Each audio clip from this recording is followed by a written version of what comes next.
Hey, friends. I'm just going to sit here for a minute and let some of you hop on. So, I've thought about doing this for a long time, and I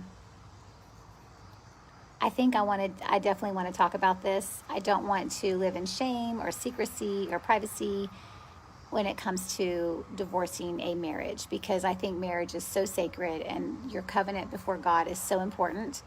And I took that very important. And I just wanted to open up. Hey, I see someone's here, but I don't know who you are, so it'll pop up in a minute. Thanks for joining. I just want to open up and give you a chance to ask questions. You don't have to ask it right now. You can send me a private message, or you can put it in the comments right now. Anything is fair game. I know that we talk a lot about divorces in the church as being such a taboo subject, and I have decided I do not want to live under that. And maybe this could be something that could help you or somebody you know to not feel like it's something to be ashamed of. I don't want to endorse divorce either, but I just wanted to open up and give you a chance to ask me questions, because I do want to put together something to share with the world, I guess, about this topic. And so I'm going to you guys, my friends, and just asking, what are the questions you wish you could ask me, but you're afraid to ask because you don't want to hurt my feelings or you don't want to seem judgy? Ask them. I want you to ask them, because I want to write about this either for my podcast or for my my Instagram page, where I'm reaching other women that are going through similar situations. I don't want to mislead anybody or lead anybody astray from the faith, but I do want to talk about abuse in marriage and when we need to walk away. So who's on here? I can't see who's on here. I see that you're on here, but I don't see your names. I'm not sure if I need to do something. Hang on. So basically, I'm just asking you, if you want to ask me any questions, you can. But it looks like I can't. I'm going to push some buttons and see what happens, okay? So hang on a second. Let's see. So that's not it. Is there a way to see? Let's see here. Oh, well, that's inviting people. Last time I did this, I was able to see you. Well, I can't see who's on here, but if you will write in the comments, and then when I finish this live, I'll be able to see it and I can screenshot it. And just whatever questions you have. So basically, through my marriage, I was married for 20 years. Through my marriage, right away, within year one, I knew that there was major problems that needed to be addressed. I did not know how to address them. I was really not aware how bad things were because I'd never been married before. And I also grew up in adoptions and foster care, and I was abused as a child. And so for me, conflict was normal. And I always took conflict to mean that I needed to do something better, to not provoke somebody, to not make somebody mad, to not make somebody hurt me verbally or physically. And so when things started happening in our marriage early on in that first year, of course I was hurt, but emotionally, but I just took that to dig my feet in and be like, okay, I'm going to do better. I'll be better. I'll be more. I'll stuff my feelings, and I'll just, be the perfect wife, which you can't do that, because a good marriage requires two people to care about each other's feelings, not just one. And so basically for our entire marriage, there was just a lot of fighting, and a lot of trying to get counseling, trying to get books that we would read, seminars we would read, things like that. But for the most part, I was the one trying to get us on track. So because divorce was not an option, and because I felt like I had made this commitment before God and family, I was just committed. I mean, I was like very committed to not give up and not give in to divorce. And I wanted our story to be a story of the faithfulness of God. A lot of Christian books, if you've read Christian books on sex and marriage and things like this, it really hurts women that are in positions like I was in, because it's very male dominated, and it doesn't leave room to make it clear that men need to be held accountable in the way they treat their wives. And so I could not find that accountability. I tried to speak to friends. I tried to speak to counselors. I tried to speak to my husband's parents. I tried to speak to his brothers. I tried to speak to a lot of people to get help. And I think the biggest thing people would tell me to do was to get counseling. But if you're the only one going to counseling, it doesn't help the marriage. And so this is really hard because I'm talking on Facebook Live just to my friends, my 1,000 friends on Facebook that I don't know if they're really friends or not because we don't talk to each other day by day. But I'm just going to ask for you to be sensitive, and if this is hurting your feelings, if you are part of our family, I don't want to hurt anyone's feelings, but I also need to just speak this out so people understand what happened, because I kind of think people are curious but don't want to ask, and I want you to feel comfortable asking, because there are people in marriages today that are hurting and they're scared to speak up because they probably feel like I did. They feel ashamed, they feel like they failed, they feel like, you know, in the church we talk about not slandering each other, we talk about keeping, you know, don't air your dirty laundry out, but when you're in a situation where there's abuse things happening, it needs to be discussed. And so anyway, it's not okay. It's not okay that we treat each other, women or men should not be treating each other in mocking, belittling, degrading ways. We're not competing as spouses. We are to be companions and partnering with our spouse to further, you know, our relationship with God, our purpose with the Lord in this earth, not to be tearing each other down.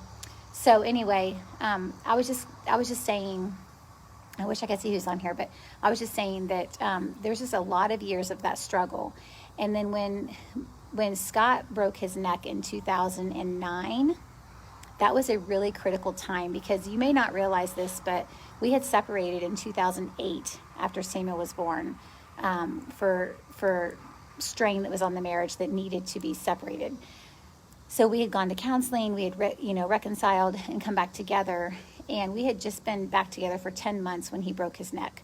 And that was a really critical time, because there was a lot of trust that was broken.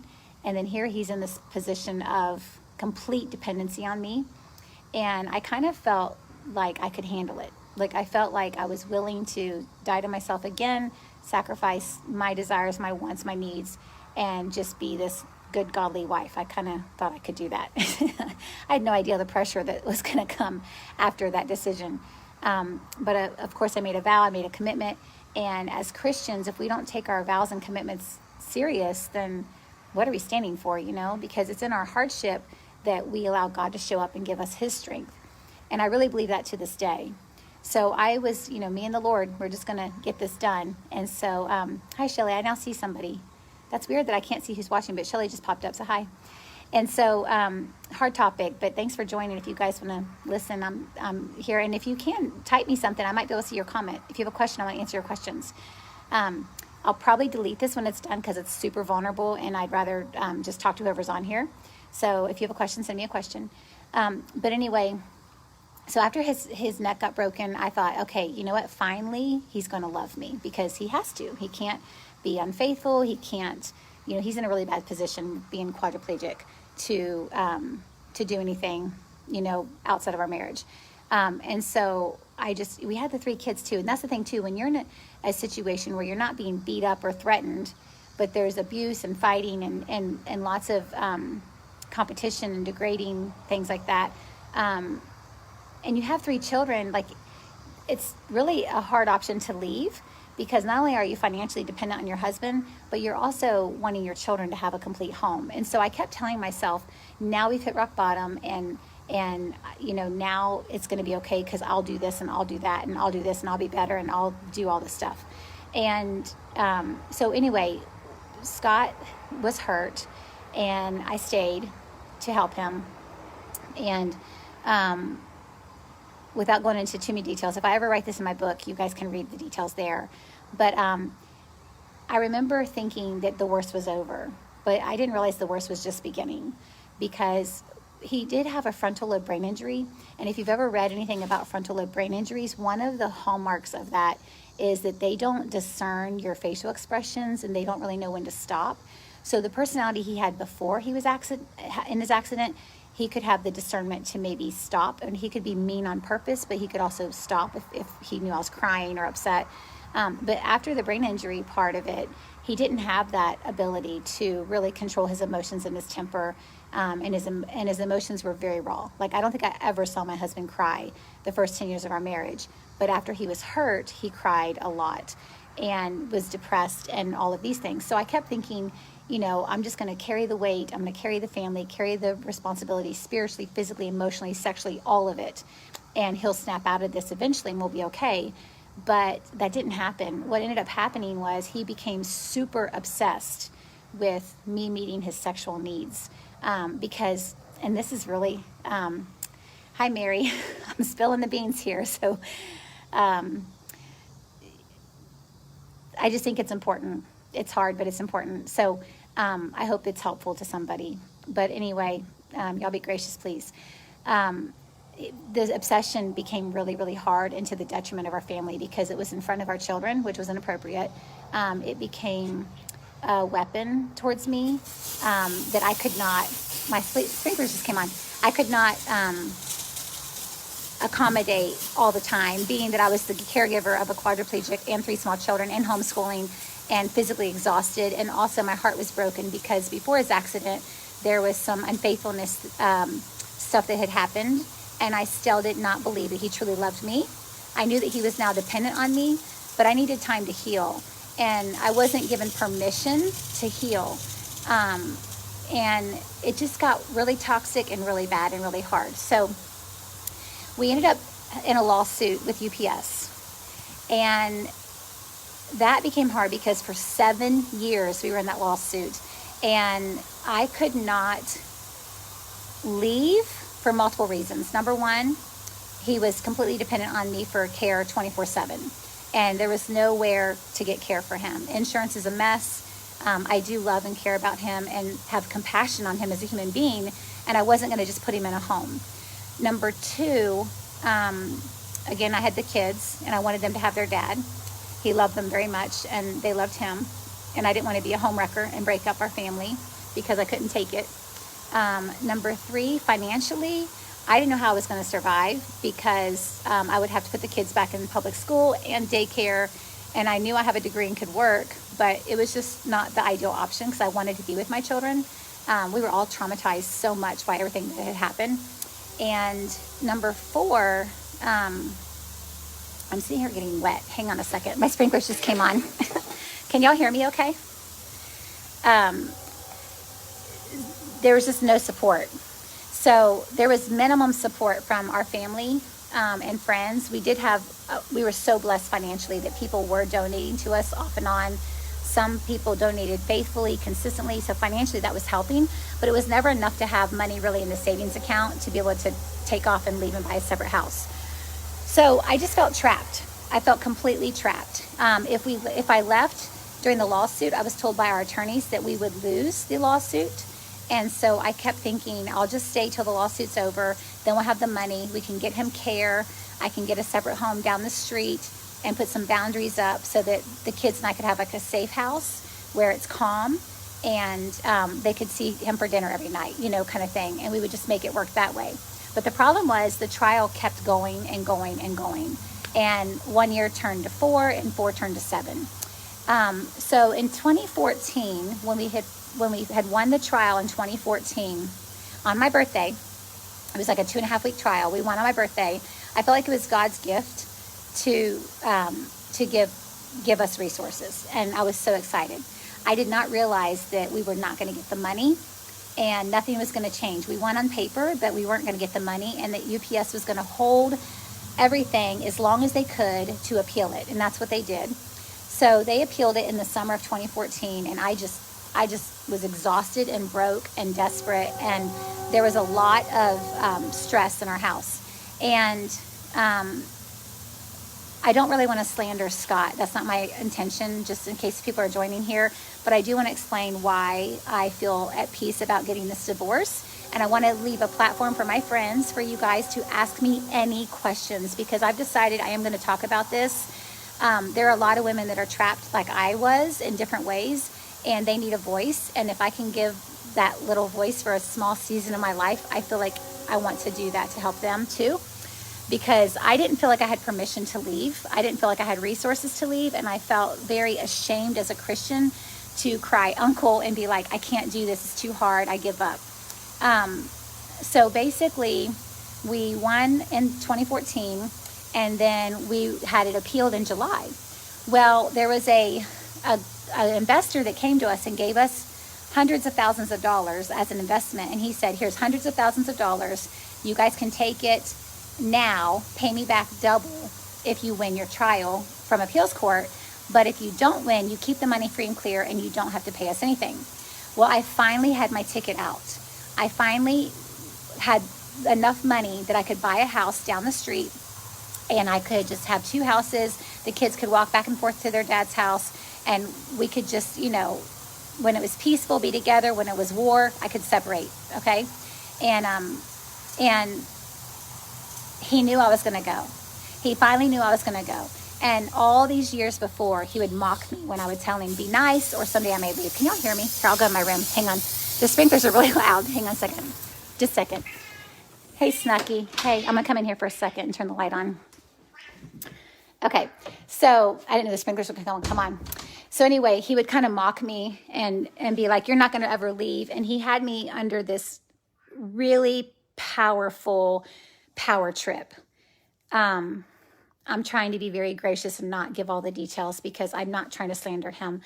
But why should I cover up someone else's sin, And it's like, the fact is, it really did happen.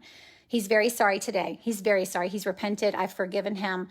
But this is our story, and I want to share it because it's important to share, and I don't want to feel like I'm hiding. And I don't want you guys to be like, what just happened? She stands for faith. She stands for the Bible, but she's getting a divorce. It makes no sense.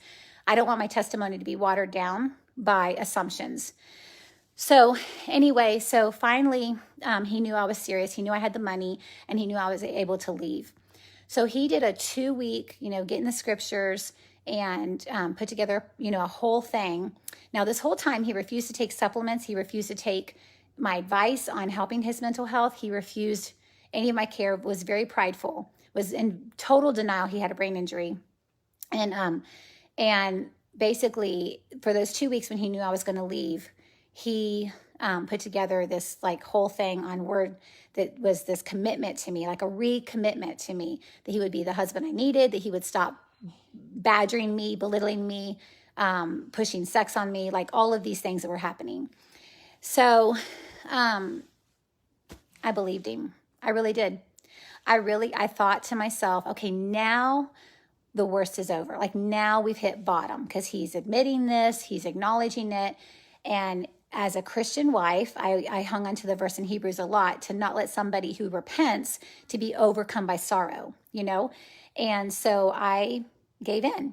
So instead of leaving and buying the separate house, we ended up selling our house and buying a bigger house so the kids could have their own room, so Avery could have land for her horses that she was believing for, and we moved up here to Ponder. And all that money got tied up in a house. And Scott had told me, if I start treating you bad, it's a brain injury. Just remind me to open this Word document, to read it, and I will change. I'll remind myself to not do this to you anymore. And I believed him.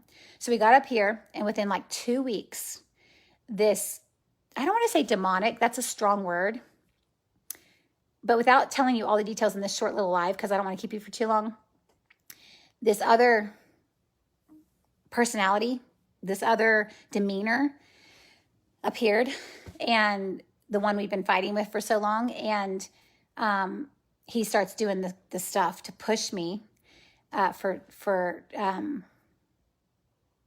I don't even know how to say this without sounding embarrassed, but basically the sex thing was a big deal. So he was completely paralyzed with no feeling from nipples down, okay? But his entire front man parts, that whole area, was hypersensitive. He had all feeling there. Could still get an erection, it was crazy. It was crazy. So, but anyway, so the pressure was intense, the badgering, the belittling, the hateful eyes, the yelling at me, the mocking me, all of those things that would not turn on any woman to want to please her husband. So that was happening. So I was like, oh, we got the Word document. So I get the Word document out. I showed it to him. And instead of him humbly reading it and going, oh, okay, I remind myself this. He deleted the words and put in the new words of what he wanted. And I knew at that moment I had completely been fooled and I'd completely trapped myself in the kids again. I wish I could see y'all's feedback. I can't see anything. I don't know how to use this. I see who's watching. I see Vilma, Mary, Timmons, Shelly. I see Shelly said, so sorry you went through that. Thank you. Y'all want to give me some feedback? Show me some hearts or something, because I'm feeling very vulnerable right now. I can't believe I'm doing this, but it's important to me to do it. So, 2014 in the fall. Thank you. Thank you. This is hard, y'all. Thank you for being here.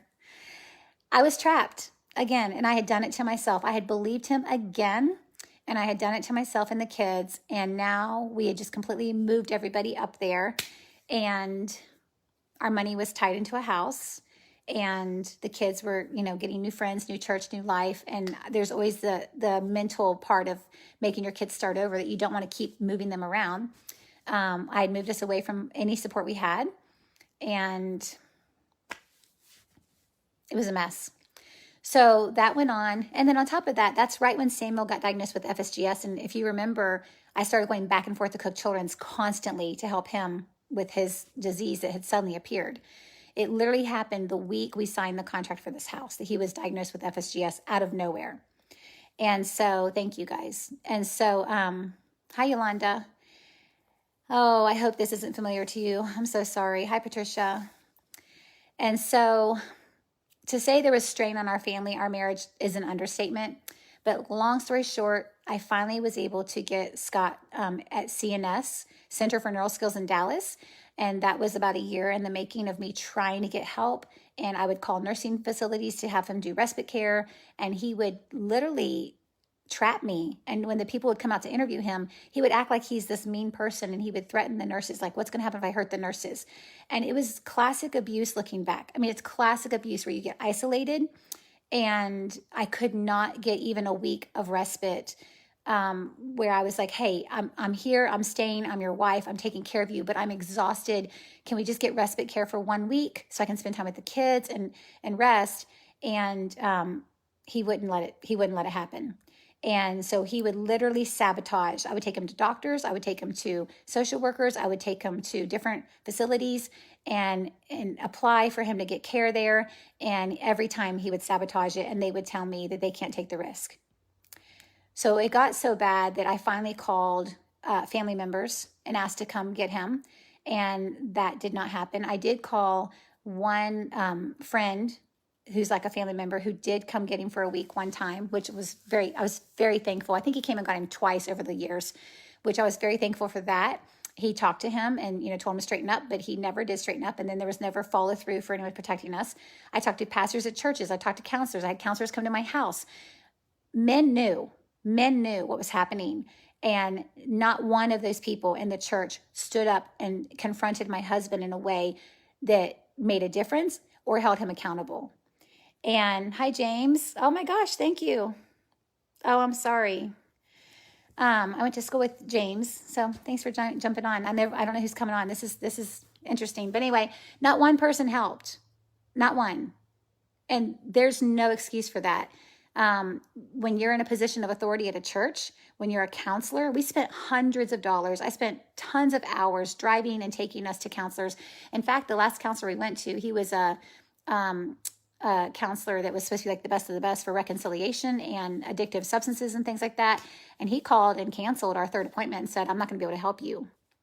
And so I thought, when a counselor says that, there's no hope, right? So anyway, I finally was able to get Scott to CNS, Center for Neural Skills, in the summer of 2015. And that was amazing because it helped give us a small break. He was there until December. And then he manipulated them and told them that he could come back to my house. And I did not have the balls, so to speak, when they called me and believed this was true, to say, no, I don't want him to come back, because I felt like I would look mean, like I was abandoning him. But we were just kind of getting things back together. And so Hi, Ashley. Thank you for saying that. It's got to change, and that's why I think I want to talk about this a little bit, just for a little bit, maybe. Not my life call, I don't think, but it's it's got to change. The church has got to understand that women need men to step up and be accountable. And on that note, I needed men to come in and be surrogate fathers to my kids. I mean, I know everyone's busy, but my children really suffered a huge loss here, and a huge opportunity was lost for them. But anyway, so long story short, he came back home in December of 2015, and we struggled. And we won the case in 2016. We finally got money from UPS. We won the Supreme Court case, praise God, in the summer of 2016. We finally got money, and y'all, money doesn't fix problems. Like it does not fix problems. It did bring relief. I'm very thankful I was able to start hiring nurses. Hi, Nathalie. And I was able to hire people to help do laundry, dishes. Again, I was running back and forth to cook children's constantly with Samuel, because Samuel's in a very bad situation. In 2017, Kara got type 1 diabetes, and Samuel went on dialysis, and all of this was happening behind the scenes on top of that. So finally, in 2018, the cycle continued. One day I was on the internet, and I had gotten in the habit of numbing myself. So basically the way I coped is I would just numb myself. I tried to set boundaries, but my husband told me, in marriage, you can't have boundaries. I tried having sex at his whim. I tried withholding sex to set boundaries. I tried, everything I could do to try to figure out how to get this to stop. But the problem was, with his brain injury, his short-term memory was bad too. So even if we had done something intimate on Wednesday, by Friday, his old thinking was still saying, you're not enough, you're not doing enough, and wives are supposed to submit to their husbands, and look what the Bible says about this, and your body's not your own, your body's mine. And he was using scripture as a weapon, weaponizing scripture constantly. And there was no logic, and there was no, I could say, hey, this is not really, helping the situation. This is actually hurting me. And it was like, there was no receiving that. Anyway, so fast forward 2018, I just got numb, and I was scrolling Facebook one day, and I saw a pastor talk about something, and I looked at the comments, and this lady had written a book on narcissism, and I just clicked it, and I saw the back cover, and I was shocked. I literally did not know anybody else was going through what I was going through. And apparently this is like a whole personality that exists out there. And I don't like to label people. I don't like to label people.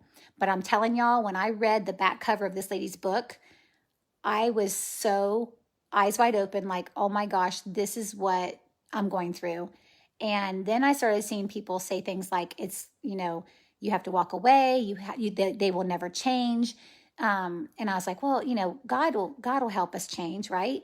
But I had to look at the past 20 years, like the track record. Like I had been fighting with this for 20 years, and it just got worse and worse and worse and worse. And if I could do anything different, it would have been done by that point.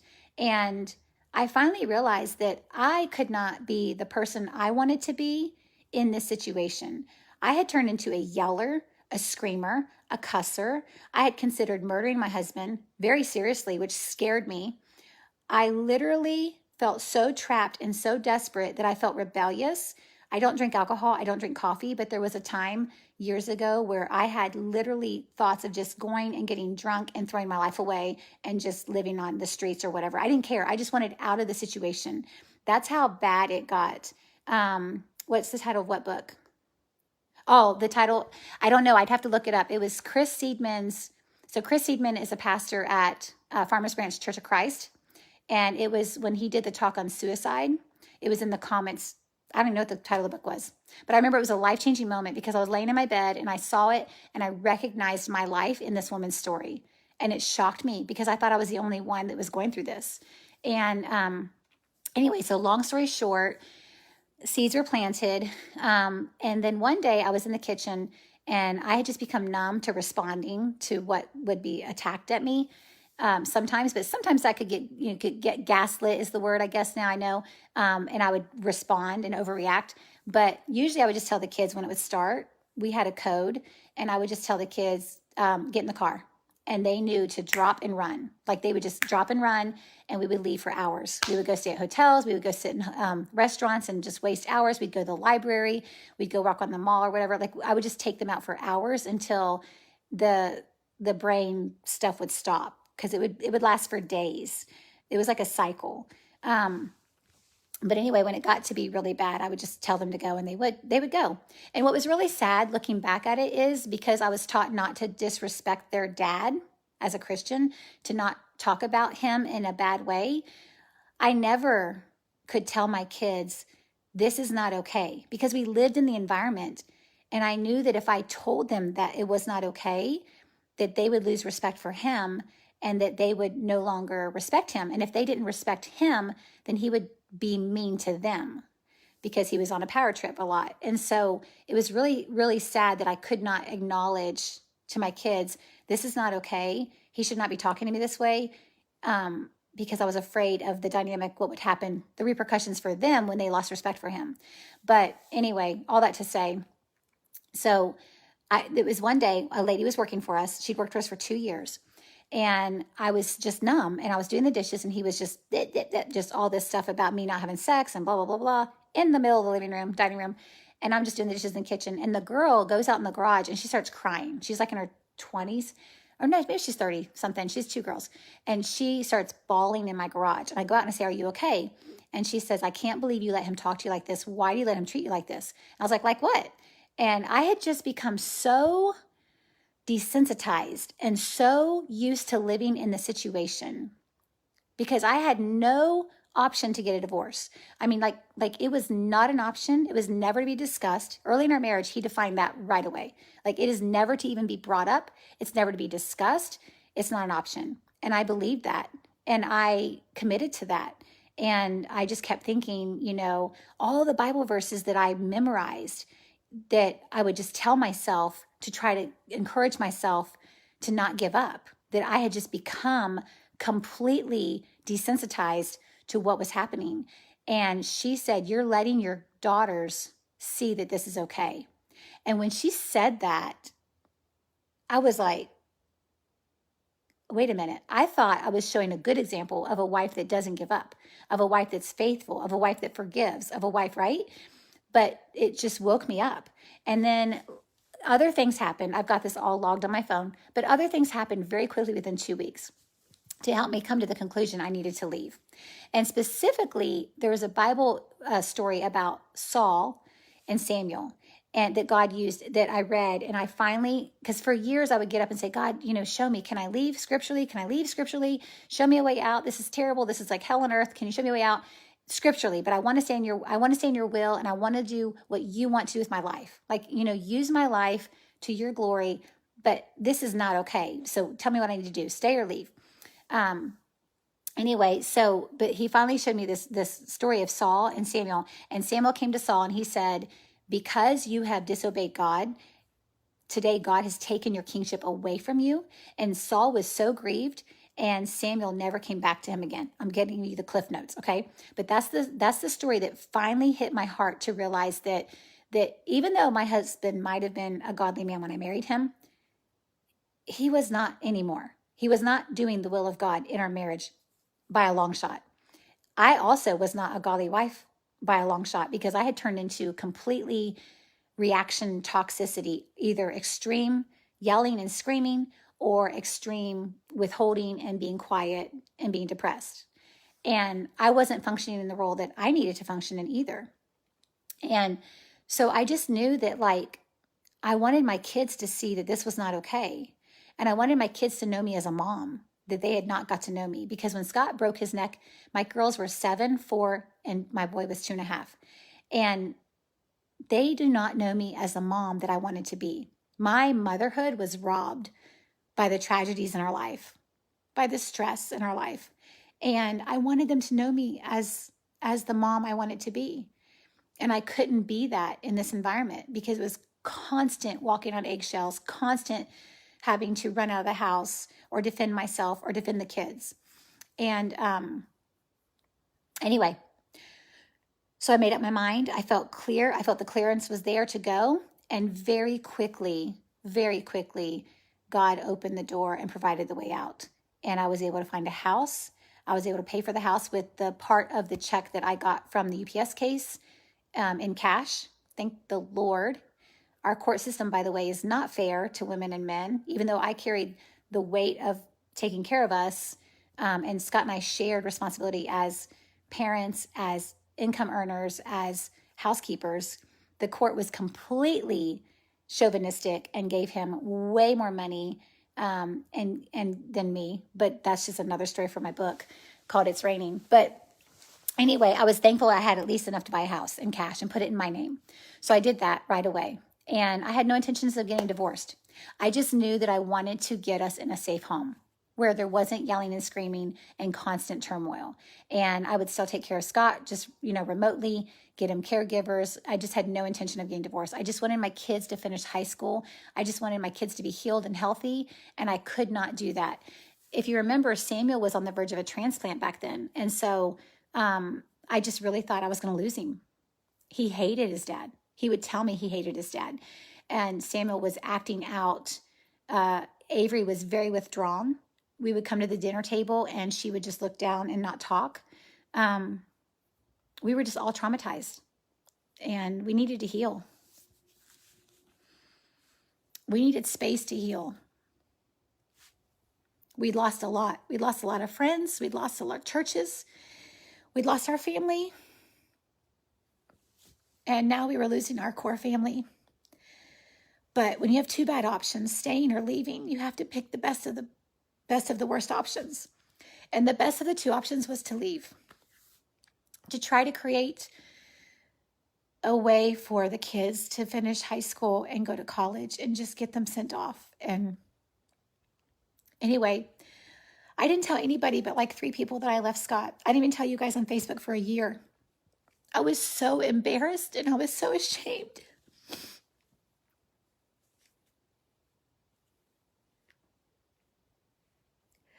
Thank you, Shelly. I'm sorry I'm crying, y'all. This is unscripted and unplanned, but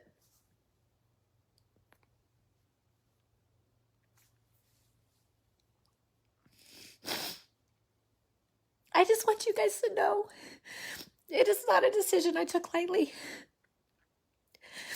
Even when like famous people would get married in the church and then they would get divorced, I was so prideful because I would think to myself, wow, I'm going through all this and I'm still married and they can't even stay married. But I will be the one, God. I will be the one to show people what faithfulness looks like, what commitment looks like. I'm strong enough, I can do it.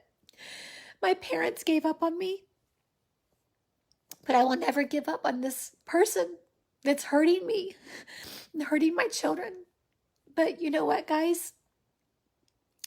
I wasn't strong enough to give up. To stay. I had to go because I could not control myself.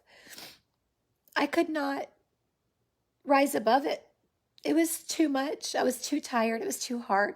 And my kids are too precious. And rather than protecting marriage, I needed to protect my kids. And I think that's okay by God. And I think it's okay by God that I protected myself too.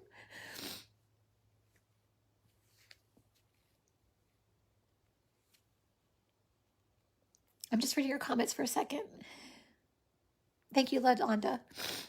I don't know if I'm going to post this, to be honest, you guys. It's a lot. But anyway, so it took me about a year. And then after the first year being here, I went to an abuse recovery class for a year at a church. And I trembled. I trembled so much because I didn't want to call it abuse, but that's what it was. Hi, Becky. It was abuse. And it just stinks because I have a social work degree. I grew up reading books in college to try to pick a godly husband that would not repeat the cycle that I came out of. And somehow I ended up in the cycle. And my kids ended up in the cycle. And it's just infuriating to me that the devil is so sneaky and so tricky and that sin can just creep in and literally devour your dreams and your hopes and your goals so easily. And so, anyway, I went to the divorce recovery center. The abuse recovery group for a year. It was like 2 semesters, and I learned a lot. And I finally am able to say that it was abuse. It was sexual abuse. I didn't even tell you all of it, but there was a lot of sexual abuse in our marriage. And that seems ironic that you can be married to somebody and be sexually abused. But if you've never heard that, I'm telling you, there is sexual abuse in marriage. Don't pressure your spouse. Don't coerce your spouse. Don't be on or in your spouse uninvited. It's not how you love each other. Thank you, Vilma.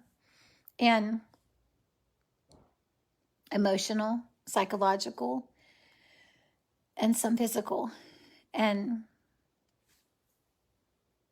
anyway, so all that to say, it took me the first year of hiding, the second year of abuse counseling, and then the third year of just kind of going through life because COVID hit. 2020 was crazy for everybody. And I just felt dead. And then last October, I'm going to tell you all this, and this is really embarrassing, but it's the truth. We've come this far. We can go all the way, y'all. Last October, I had a random friend request from a friend of a friend, and it was a guy, and I didn't think anything special about it because I get guy friend requests all the time from people's husbands, and I don't receive them because I'm a woman and I don't want someone else's husband on my page. And I also get friend requests from these bot accounts, where these men are like doctors and they're so handsome and they're from other countries. And they have like 3 posts for, you just know they're bots. And so I always think it's fun to just look and see who the next request is from if it's a man, just because I think it's fun to see that they're scams or whoever they are, whatever. Well, this one wasn't a scam. It was actually a real person that was a friend of a friend that just randomly said, add friend request. And so I was reading through his post, and when I was reading through his post, something happened. Like I literally thought my life was totally over. Like my sex drive was killed. My emotional life was killed. I just wanted to get my kids through the finish line, and that's all I cared about. And something like opened up my heart. Like I was reading through his post, and there was all these little signs of like things that I would say or things that were important to me, special words I have. Like it was just post after post after post. And something in my heart just like woke up. And it wasn't this man. It was the fact that something woke up, and I realized I love to love. And why should I not ever get to love again? Like, why should I let what happened in 25 years of my life that I gave to somebody that I trusted my life to, and because he discarded it and didn't value it and didn't cherish it, why should I let that completely destroy the next 25 years of my life or 50 years of my life? And I don't know, just like I just woke up. I just woke up and I just cried. I cried that night. I ran up to Kara's room and I told her, I said, Kara, look at this. And I said, there's people out there like me that I could love. Like I could actually love somebody again. And it was like a gift. I don't know how to explain it. No disrespect to my previous husband, but like it was like a gift that I realized that I could love again. And I wanted to love again because that's what I love to do. If you see my page at all, I give money to people. I help people on the streets. I love my children. Like I am a giver. My love language is acts of service, and I love to love. And so, oh, Timon, sorry.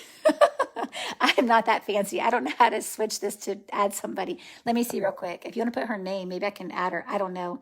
Let me see. It says 2 seconds, guys. Oh, I can see who's on here. Dana, Natalie, Vilma, Mike Niehaus, Shelly was on here, Patricia, James, Becky, Kathy, Rankin. Oh, hi, Kathy and Nathalie. So anyway, all that to say, this person's not in my life, but I just thought that was interesting that I had this like awakening to realize that my life isn't over. And so if you've been seeing my posts and my reels and my presence on Instagram and Facebook, I'm just trying to be brave, and I'm just trying to accept the fact that I'm not dead. My life isn't over. And I'm just trying to find, I don't know what I'm trying to find. I'm trying to find myself again. And so it's not a midlife crisis. I think it's a midlife awakening. So I will confess to y'all, sometimes I feel really foolish and silly, but I'm tired of being alone. I've been alone for like 13 years since Scott got hurt, that I just carried the weight of our family by myself. And I wish I hadn't done that. I did it for privacy because I was afraid to slander us on Facebook and my kids to lose their privacy. But now the whole world's online, and I guess it's just what it is. So I wish you guys had been along the journey more, but I never wanted to complain. It was so hard, and I never wanted to complain. But I don't want to complain now.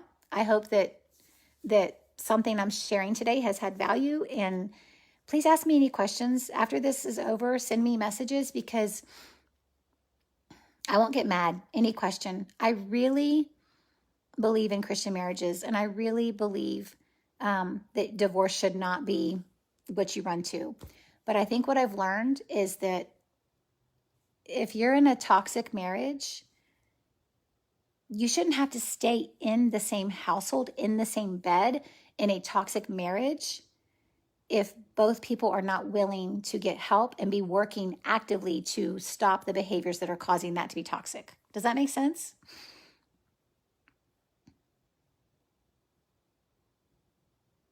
That's what I think. And so the reason why I'm getting divorced, okay, and then I'll be done. We'll call it a night. So basically, my heart opened up in October. And then this is going to be funny. The guys are on here. I'm sorry. Y'all just hang on. Oh, hi, Julie. I did not know that. I'm sorry. So I go to the doctor in January and to get my hormones checked. And of course, being through all the drama, my adrenals are like shot. Like my testosterone was like 0. My estrogen was, I think it was a little higher than it should have been. No, I think it was low too. And my progesterone was like normal, which means it's high if your estrogen is low. Anyway, my entire like adrenals were just like shot. I was exhausted. I've had multiple doctors tell me, how are you going? Because your hormones are shot. Well, finally, I decided this year I'm going to take care of myself. So I go to the hormone doctor and she gives me hormones. Well, she gave me testosterone, like these pellets. Have any of you ladies had the pellets? I'm just warning you. It was quite a charge, let me tell you. So I had these pellets put in. I had no idea what was going to happen. She did not tell me that it was going to make my sex drive go like through the roof, like being single and celibate. And all of a sudden I have this complete awakening of like, oh, I'm still female and I still have these feelings that are like, ah. Anyway, and there's no outlet. So that was crazy. But it also made me realize that, again, there's like another layer of I'm waking up and I'm still a woman and I'm still, wanting to love somebody and be loved by somebody if that happens. If it doesn't, I've got plenty of books to write. My kids need to be raised. I've got plenty of people to help, and it's going to be okay. But I just thought that was kind of funny. So I went back for the 3-month checkup. I said, don't do that again. Wait till I get married again, because that's not going to be okay. So she just thought that was funny. I was like, I can't take that. So if you guys need a little help and you are married, I'm just telling you, check your testosterone, because that might have been part of the problem. Anyway, she said that people chase that rush. It's only the first time, apparently. So save it for a special trip or something. But anyway, y'all are getting some real good private information. Like, I'm really opening up. So interesting that a lot of people on here have been through divorce too. I had no idea. Yes. Yeah, I am definitely trying to learn to love myself. I colored my hair. I thought I would never do that. I've lost like 10 to 12 pounds. I lay in the sun and just tan for a little bit and just try to feel pretty and feel, I love the sun rays on my skin. It's like God hugging me.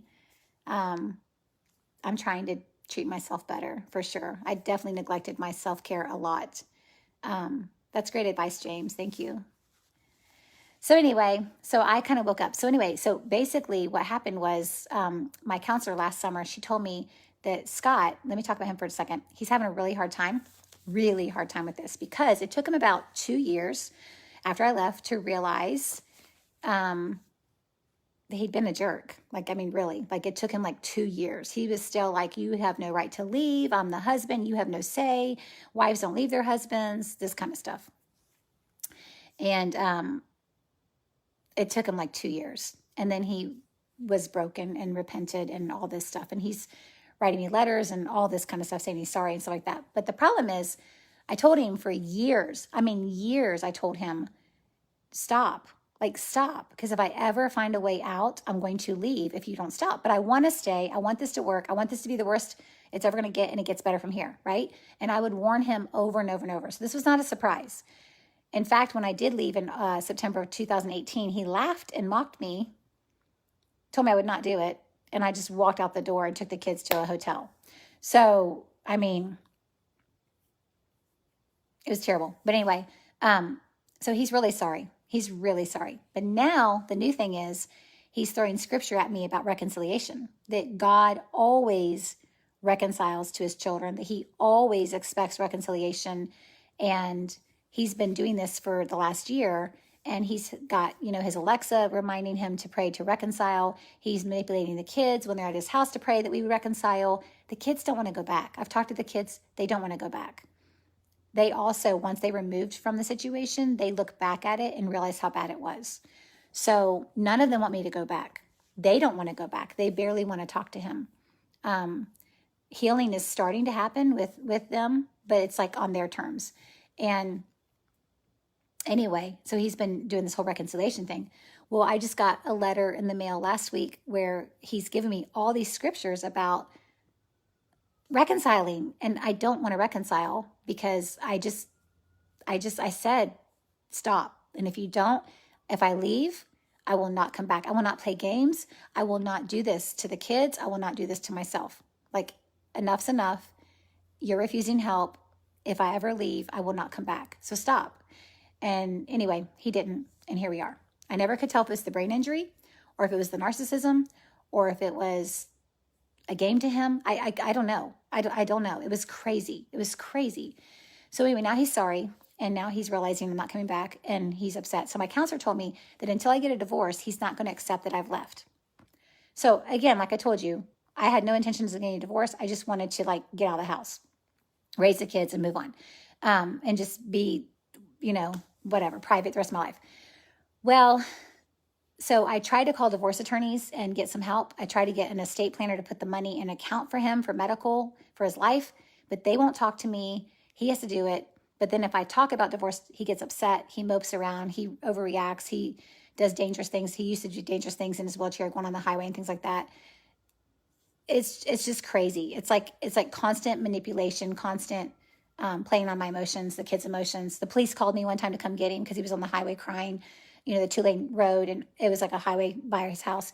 And I was like, I'm not coming to get him because that's what he wants. And so we had to call his brothers to drive up here an hour to get him home. Anyway, he's very, he's hard to figure out because he does get confused. The brain injury does play a part, but at the same time, he also knows what he's doing and he's manipulative. And he's also controlling and demanding that I do things his way. But he really is seeking God. I mean, he really is trying to seek God. And that's what's the hardest thing to watch because he's read his Bible 3 times through since I've been gone. He has had counseling on his own. He has, really tried to come to repentance, and he's written me sorry letters and all these things. And what's weird is he's still demanding his way over my way, though. And so for me, I just can't. I can't go back into that situation. So I called a lawyer. They scare you to death when you call them because they're like, it's going to cost $15,000. All your money's going to be locked up, and it's going to take all these months and all this paperwork and all this stuff like that. So finally, I just couldn't do it. I kept putting it away. I couldn't do it. Finally, I met this girl at the gym, and she told me she got her own divorce by going to the county courthouse, paid $300 and got it herself. And I was like, what? So sure enough, you can do that. So I figured it out. So I went to the courthouse, got the paperwork, went online to a website called completecase.com, paid the $300, got the paperwork, did my divorce papers, took it out there and had him sign them. And of course, he wasn't happy about it, but I was like, this is what I want. This is what I want. This is what I want. And he did, got it notarized and got it done. So Anyway, I turned it in today. Today, which is why I'm doing the live. I turned it in today, the rest of it. It's been like, February 9th is when I started. So today was the last day. I turned in the decree with the child custody, the money splitting, all that stuff like that. And today was the last day for the turning in the last paperwork. And I go in there and I'm thinking, okay, are they going to set a court date? What's going to happen? And she goes, okay, well, we're going to turn this in and then call us in 3 days and we'll let you know if the judge signed off on it or if there's a problem. And I was like, wait a minute, like I could actually be divorced in 3 days. She's like, yeah, as long as the judge signs off on it. I was like, I don't have to come in, nothing. She's like, nope. She'll read your decree and the judge will sign off on it or she'll let you know if there's a problem. And y'all, I don't want you to think I'm cold and callous, but I was so excited. When I left today, I feel so excited because whether or not I ever go back to Scott or not, which right now I'm not planning on it, but it doesn't matter. I just want to have the freedom to choose to choose to be there, not to be trapped, not to be told I have to be there. Does that make sense? It says Dana Darden's watching like 6 times here. So anyway, that's my story. So here's the closure part. I was just thinking how people showed up for my wedding. People flew in, people showed up. There was a cake. There was a whole big party, right? And how I'm going to know by myself in 3 days that I'm divorced and nobody's going to know. And I'm going to be celebrating by myself. And it seems rude to celebrate a divorce because it's like a death. It is a death of a family and it is sad. But we've been sad for 23 years. Okay. So like, this is something I feel peace about. And I already told you, I feel like God released me from it. And so I just want y'all to celebrate with me if you could, because I don't want to be alone.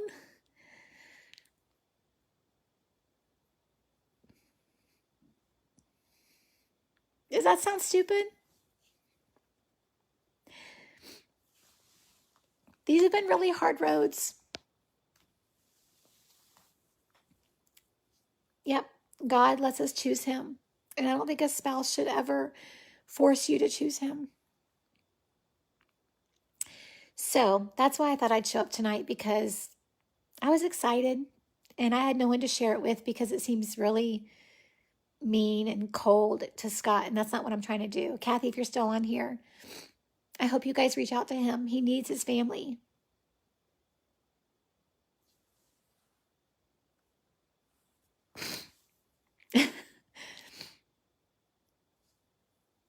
Thank y'all.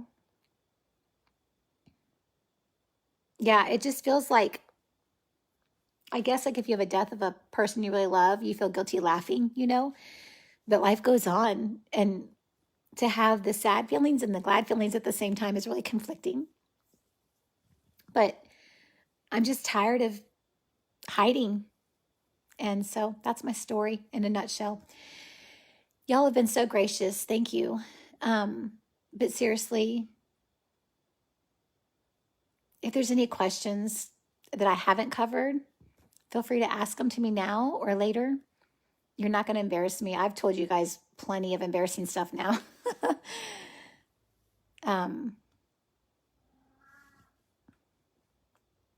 Anyway, thank you for watching. I do have my account on private right now because I don't want anybody that's not in my friend group to be on here right now. So I did make my Facebook page private. So this video is not going to go outside of my page if I put it on here. But thank you guys for coming tonight. Pray for Samuel and Kara and Avery. Really pray for them to they don't even really understand all this still. I don't really talk about it with them too much because, again, I'm trying to do the right thing by my kids and not drag them into all this. They don't know all the reasons why I left. They know some of the reasons, but of course the sex stuff is not appropriate to talk about with them too much. But